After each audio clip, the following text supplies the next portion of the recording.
जोहार साथियों, विगत 24 अगस्त को हमने आपसे बात करते हुए कहा था कि 22 तारीख को हरियाणा बीजेपी के जो प्रदेश अध्यक्ष पंडित मदन लाल बड़ौली जी, उन्होंने चुनाव की तिथि की बदलाव की मांग की थी। वो पत्र मेरे पास जो उन्होंने चुनाव आयोग को भेजी थी, इसमें उन्होंने जो तर्क दिया था कि 1 तारीख को यदि चुनाव होगा तो वहां के सरकारी कर्मचारी, निजी प्रतिष्ठान के कर्मचारी, व्यापारी यदि 30 तारीख को छुट्टी ले लेंगे तो 5 दिन की लंबी छुट्टी हो जाएगी, जिससे मतदान प्रभावित होगा। इसलिए तिथि को आगे बढ़ाया जाए। ये पत्र में साफ लिखित था कि 28 शनिवार है, 29 रविवार, जहां हरियाणा में सभी प्रतिष्ठानें बंद रहती और 1 तारीख को मंगलवार को जो होना था मतदान, और 2 तारीख को गांधी जयंती, नेशनल हॉलीडे। तो यदि 30 तारीख को कोई 1 दिन का छुट्टी लेगा तो 5 दिन लंबा छुट्टी मिल जाएगा और वो अवकाश में निकल जाएगा। ये उनका पांडित्य था, क्योंकि पंडित है। अब चुनाव आयोग ने भी उससे बड़ा अपना पांडित्य पेश किया। क्या किया कि 5 तारीख को मतदान की तिथि की घोषणा कर दी कल। अब मजेदार तथ्य अब आपके सामने है कि 2 तारीख को गांधी जयंती, नेशनल हॉलीडे है। 3 तारीख अग्रसेन जयंती है, जो हमारे राज्य में भी छुट्टी का दिन है, और हरियाणा में भी वो लिस्टेड स्टेट हॉलीडे है। 1 दिन 4 तारीख बचता है। यदि उस दिन छुट्टी ले ले तो 5 तारीख को तो इलेक्शन के दिन का छुट्टी है, वो शनिवार है, सरकारी कार्यालय भी बंद रहेंगे, और 6 तारीख को संडे है, तो वो भी एक छुट्टी है। तो फिर यही 5 दिन, मतलब 30 तारीख को लेने से 5 दिन का छुट्टी और 4 तारीख को लेने से 5 दिन का छुट्टी। देखिए, ये है हमारा चुनाव आयोग का पांडित्य। आप लोगों ने स्टैंड अप कमेटी कभी देखी है? हमारे मुख्य चुनाव आयुक्त, मैं शुरू से कहता हूं, ये लाफ्टर चैलेंज के कैरेक्टर, अपने तर्कों के कारण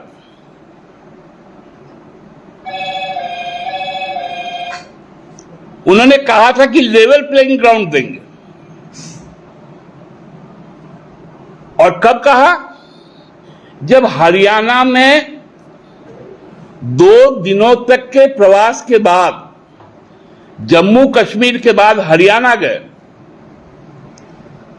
उसके बाद दिल्ली लौटे, गृह मंत्रालय के सचिव के साथ बात की, जो वाणिज्य सचिव है उनसे बात की, और पूरे कंसल्टेशन के बाद 16 तारीख को उन्होंने तिथियों की घोषणा कर दी। चूंकि भाजपा असहज थी, मैंने उस समय भी कहा था कि भाजपा के लोग कहेंगे, पापा पापा एग्जाम की तैयारी पूरी नहीं हुई, थोड़ा दिन और आगे बढ़ा दीजिए। तो पापा को बेटा प्यारा हो गया।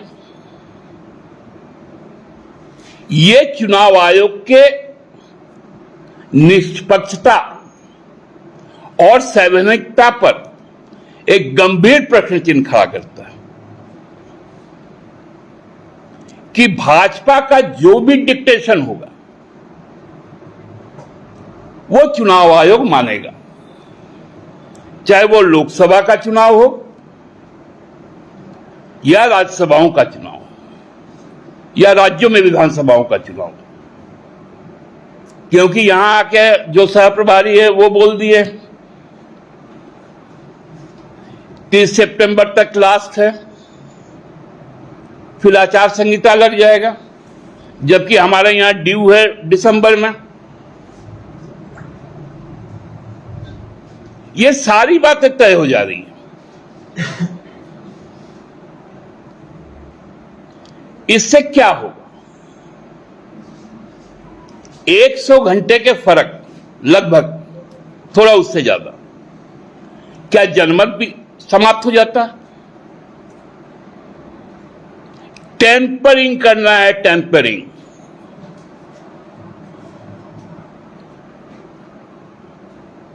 चुनाव को अपने माल प्रैक्टिस से बीजेपी करप्ट करना चाहती है और ड्राइविंग करना चाहती है।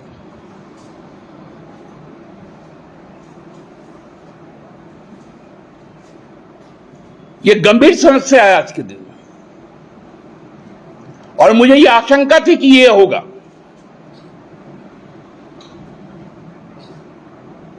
क्योंकि अब तो नस नस पकड़ में आ गया चुनाव आयोग। लोकसभा चुनाव के पूर्व इस राज्य का उन्होंने दौरा तक नहीं किया।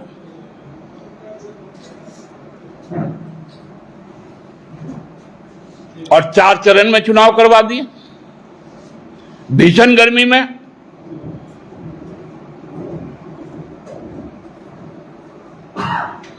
उसके बाद माफी मांगते हैं।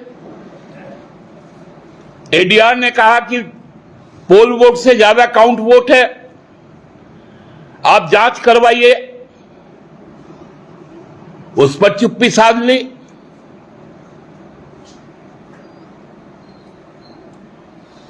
तो मेरा तो एकमात्र सुझाव होगा चुनाव आयोग को, आप सर्वशक्तिमान हैं।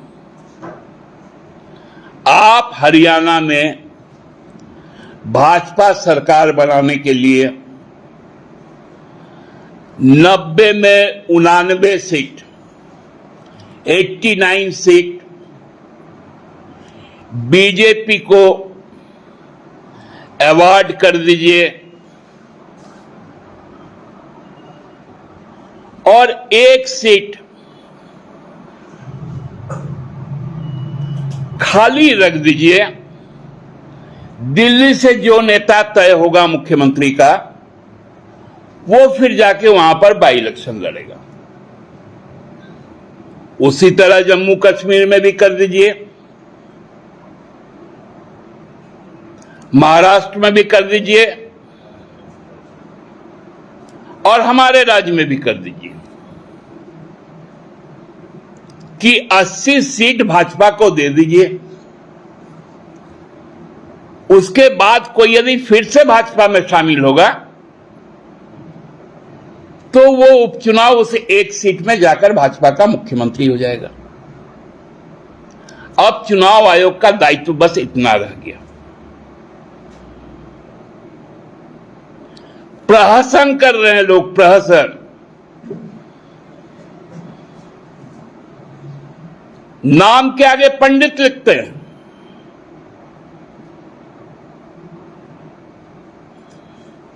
हम तो जानते थे कि जो शास्त्र में वेदों के ज्ञाता होते थे, उपनिषद के ज्ञाता होते थे, उन्हें लोग पंडित कहते थे। ये पंडित जी तो बिरले पंडित निकले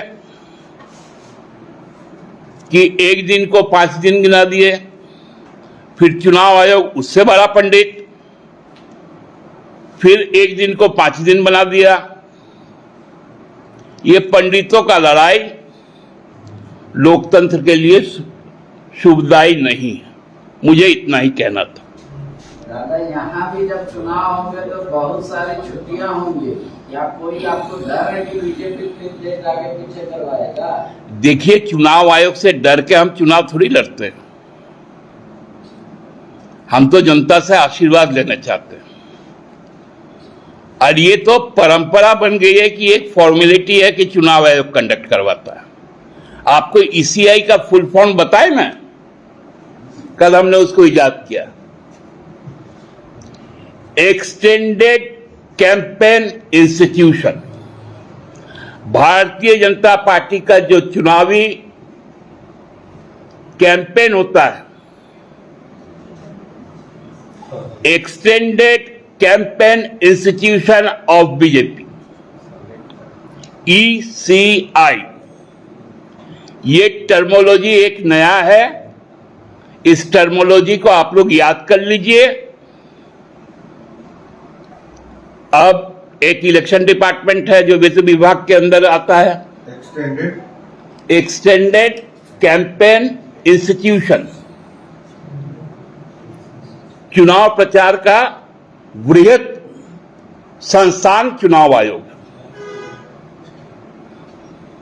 और बीजेपी, हाँ, उसी के तो अभियान को आगे बढ़ा रही है। उन्हीं के चिट्ठी पर तो गई है।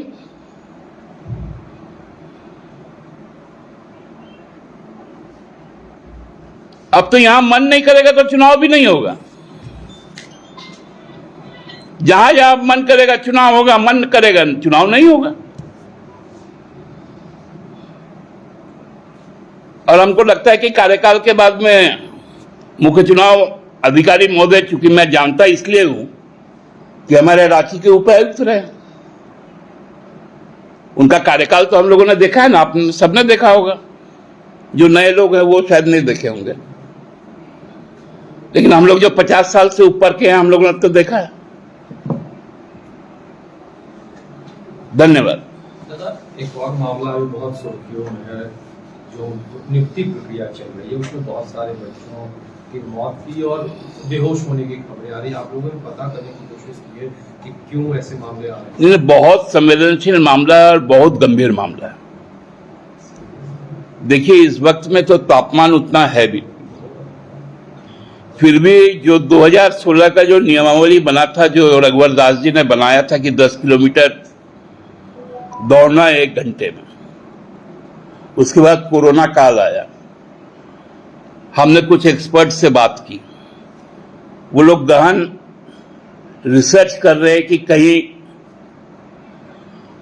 जो एस्ट्राजेनेका ने जो डिस्क्लेमर किया कि वैक्सीन जानलेवा भी हो सकता है, कहीं ये उसका कारण तो नहीं।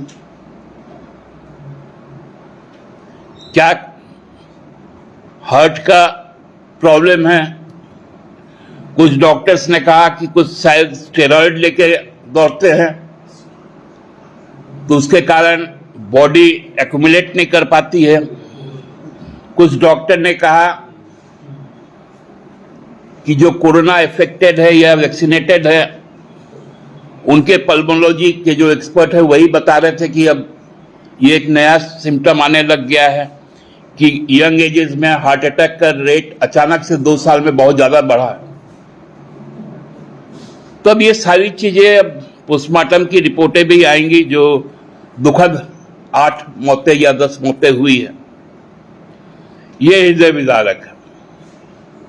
नौकरी के, हाँ, तो रोक देना चाहिए फिलहाल। मैंने तो बात किया है और हमको लगता है ये प्रशासनिक फैसला है। बेहतर संजीदगी के साथ इस पर विचार होगा और उसके बाद आगे कार्रवाई। मैया योजना को लेकर पीआईएल हुआ है, हाँ, ये कहते हुए कि सरकार पैसों का दुरुपयोग कर रही है बिना किसी नीति के, जिसको मन में आ रहा है उसको दे रही है। रिश्वत बताया चुनाव से पहले। देखिए, ये पीआईएल करने वाला भी हमको लगता है कोई शातिर या धूर्त भाजपाई ही होगा। मैं शब्द का बहुत अच्छा चयन करके बता रहा हूं, धूर्त और शातिर भाजपाई होगा। उनको महाराष्ट्र में चलने वाला लाडली बहना और लाडला भाऊ योजना भुला गया क्या? और मध्य प्रदेश में लाडली बहना योजना, अब इनके पास में काट नहीं है। जो सामाजिक सुरक्षा हम लोगों ने 21 वर्ष से महिलाओं को जीवन पर्यंत दिया है यूनिवर्सल पेंशन और मैया योजना से, अब इनका ये काट नहीं ढूंढ पा रही है। कोई बोलता है कि इंडिविजुअल खाते में पैसा नहीं जाएगा, वो ड्राइविंग होगा। तो प्रधानमंत्री जी किसानों को सम्मान निधि किस खाते में देते हैं? ये सब कुतर्की लोगों का बात पांडे जी, आप जैसे, वो आप भी पंडित जी हैं, आप जैसे यदि दीजिएगा तो बड़ा मुश्किल हो जाएगा। कि जेएमएम में पुराने नेताओं की कदर नहीं है, इसलिए आहत होकर वो जो पार्टी छोड़ रहे हैं। अच्छा, छोड़ने के पहले तो कुछ तो बोलना ही पड़ेगा ना।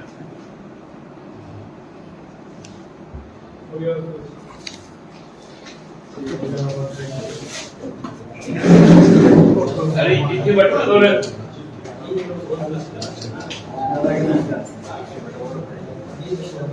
पांडे जी, अरे पांडे जी,